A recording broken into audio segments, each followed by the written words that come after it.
Halo sobat-sobat terdidik sekalian, jumpa lagi dengan Kak Ratna Islam Bagus di sini. Selamat datang di dunia yang penuh tantangan dan ujian, dunia kedokteran dan kedokteran gigi. Dua bidang yang seringkali dianggap sebagai puncak prestasi akademik dan profesional, tetapi dengan beban berat yang harus dipikul. Kedokteran dan kedokteran gigi bukanlah karir yang mudah dijalani. Mereka yang berani menapaki jalur ini harus siap menghadapi berbagai rintangan dan tekanan. Bukan hanya memerlukan pengetahuan dan keterampilan klinis, tetapi juga kekuatan mental dan emosional. Tekanan untuk selalu memberikan yang terbaik, jam kerja yang panjang, beban belajar yang berat, dan tanggung jawab besar terhadap nyawa pasien, semua ini merupakan bagian dari kehidupan seorang dokter atau dokter gigi.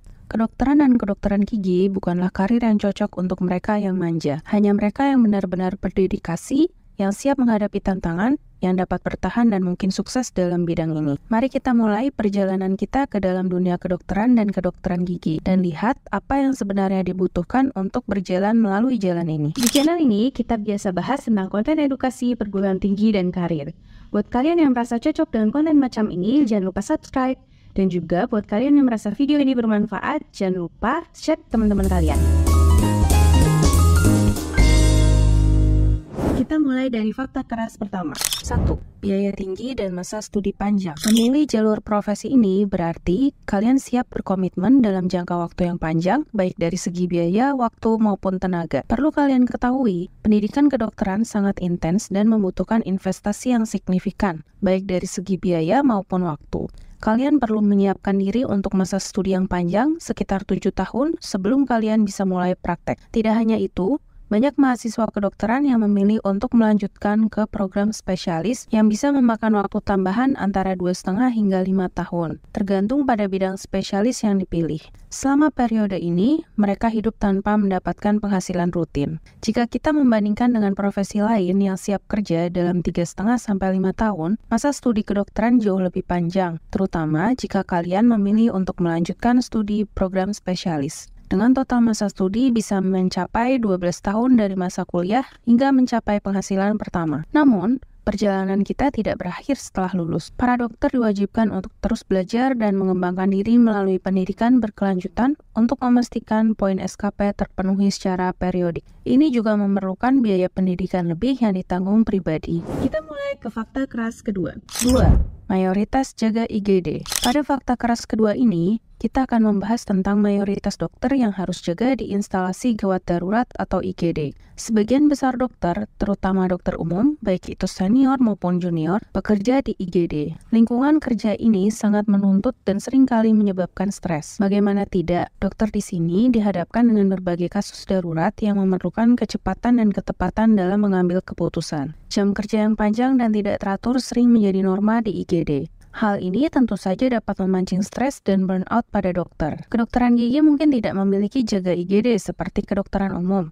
Namun, profesi ini tetap memiliki tantangan dan masalahnya sendiri. Misalnya, total biaya yang harus dibayar oleh dokter gigi seringkali lebih tinggi dibandingkan dengan dokter umum. Lanjut, kita mulai ke fakta keras ketiga. 3. Risiko gugatan tinggi. Pada fakta keras ketiga ini, kita akan membahas tentang risiko hukum yang tinggi dalam profesi kedokteran. Sebagai dokter, kita berhadapan dengan risiko hukum yang tinggi. Risiko tinggi terutama bagi profesi spesialis yang memiliki potensi kehilangan nyawa pasien seperti spesialis ilmu bedah, obstetri, dan ginekologi. Gugatan malpraktek dapat terjadi jika pasien merasa perawatan yang mereka terima tidak memenuhi standar kualitas yang seharusnya. Untuk melindungi diri dari risiko finansial atas gugatan, dokter perlu memiliki asuransi profesi yang memadai. Ini merupakan biaya pribadi dan premi harus dibayar setiap tahun. Namun, jangan lupa bahwa asuransi tetap memiliki plafon. Ini berarti bahwa kita tetap perlu berhati-hati dalam memberikan perawatan. Kita harus selalu berusaha memberikan perawatan yang tepat dan menghindari kesalahan agar tidak berhadapan dengan gugatan apalagi sampai melebihi plafon asuransi kita. Oke, kita ke fakta keras keempat. 4. Dinasti kedokteran. Pada fakta keras keempat ini, kita akan membahas tentang fenomena yang cukup unik, yaitu dinasti kedokteran.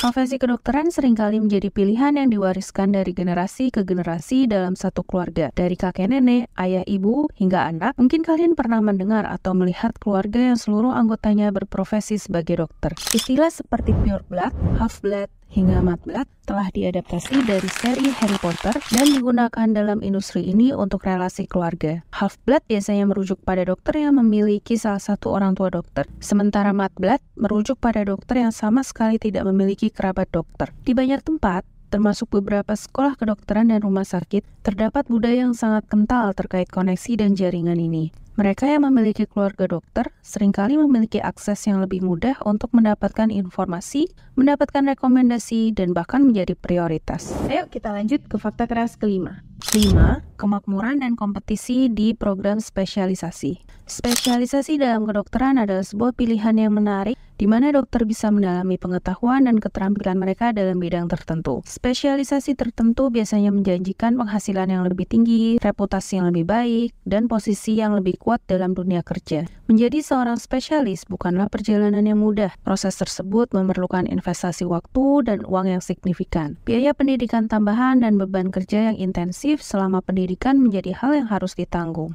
Ditambah lagi, surat tanda registrasi atau STR yang ditahan saat pendidikan membuat dokter tidak bisa memiliki penghasilan selama pendidikan spesialis. Ini adalah tantangan finansial yang cukup berat. Selain itu, persaingan untuk mendapatkan tempat dalam program spesialisasi mayor seperti ilmu kesehatan anak, ilmu penyakit dalam, ilmu bedah, dan obstetri dan ginekologi bisa sangat ketat. Tempat yang tersedia terbatas, tetapi memiliki peminat yang tinggi, dan biasanya dibutuhkan koneksi dan jaringan yang kuat untuk dapat memasukinya. Budaya senior-junior dalam program spesialisasi juga seringkali menjadi beban tambahan, di mana tekanan dan beban studi dapat menjadi sangat tinggi yang dapat memancing stres dan burnout. Oke, kita ke fakta keras ke-6. 6. Ketergantungan pada lokasi dan alumni.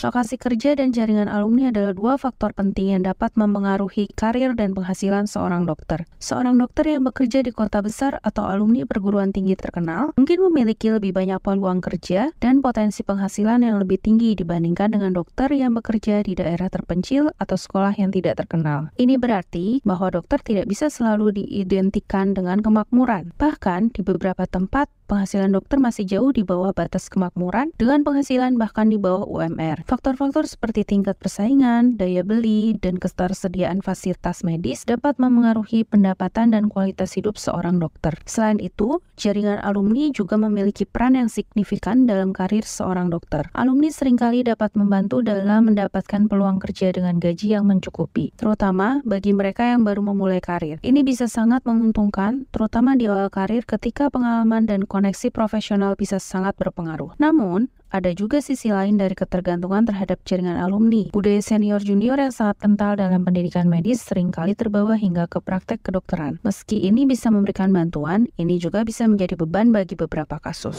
Dan fakta keras ke-7, tidak semua jadi klinisi. Menjadi dokter, tidak selalu kalian harus terikat seumur hidup dalam praktek klinis. Banyak lulusan kedokteran yang memilih jalur karir yang berbeda, menggunakan pengetahuan medis mereka dalam berbagai cara yang unik dan inovatif. Beberapa dokter memilih untuk menyalurkan energi dan pengetahuan mereka dalam penelitian medis. Mereka mungkin bekerja di laboratorium atau lembaga penelitian, mencari terobosan baru dalam pengobatan dan terapi. Beberapa dokter merasa bahwa mereka bisa membuat perubahan lebih besar dengan bekerja di belakang layar, mengelola dan memimpin organisasi kesehatan. Mereka mungkin bekerja sebagai direktur rumah sakit, manajer pelayanan medis, atau dalam peran administratif lainnya. Beberapa dokter merasa tertarik oleh dunia korporasi dan memilih untuk bekerja di bidang kedokteran okupasi, keselamatan kerja, atau industri biomedis lainnya. Beberapa dokter bahkan memilih untuk memulai bisnis mereka sendiri, menggabungkan pengetahuan medis mereka dengan keterampilan kewirausahaan. Ada banyak alasan mengapa dokter memilih jalur karir ini. Bagi beberapa orang, mungkin karena perubahan minat atau keinginan untuk mengeksplorasi aspek lain dari kedokteran. Bagi yang lain, mungkin karena tekanan dan beban kerja dalam praktik klinis, terutama bagi mereka yang sering bertugas di IGD, yang mendorong mereka mencari jalur karir alternatif. Yang penting untuk diingat adalah bahwa tidak ada satu jalur karir yang benar atau salah. Setiap dokter harus menemukan jalan mereka sendiri berdasarkan minat, nilai, dan tujuan pribadi mereka. Kita sudah sampai di penghujung video ini. Buat kalian yang masih ada pertanyaan, jangan malu-malu untuk tulis di kolom komentar. Buat kalian yang merasa video ini bermanfaat, jangan lupa like, share, dan subscribe channel ini. Dan buat kalian yang merasa video ini tidak sesuai atau merasa tersakiti, kalian boleh dislike kok, gue nggak apa-apa. And see you on the next video. Bye-bye.